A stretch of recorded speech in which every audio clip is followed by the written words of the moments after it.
Hello everyone, welcome to my mini blog. তো কেমন আছো তোমরা সবাই? আশা করছি তোমরা সবাই ভালো আছো। তো আবার একটি মিনি ব্লগ নিয়ে চলে এসেছি। তো আমার হাতে দুটো শাড়ি দেখতে পাচ্ছ। এই শাড়ি দুটো আমার না, এই শাড়ি দুটো হচ্ছে দিদির। তো শাড়ি দুটো মানে দেখেই না এত ভালো লেগে গেলো যে আমি একটুখানি খুলে দেখতে লাগলাম যে কীরকম।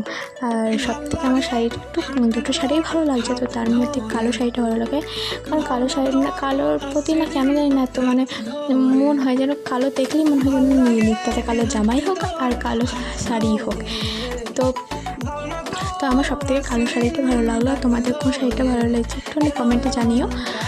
আর দিদি এই দুটো হচ্ছে সাজের দেওয়া শাড়ি, যে ব্ল্যাক কালারের শাড়িটা তো সাজে দেওয়া হয় না, তো তার জন্য এটা রেখে গেছিলো। আর ওই শাড়িটা দিদি বলেছিল যে আমি যখন যাব তখনই দিও, এখন দিতে হবে না আমাকে, মা দিচ্ছিল এই শাড়ি দুটো।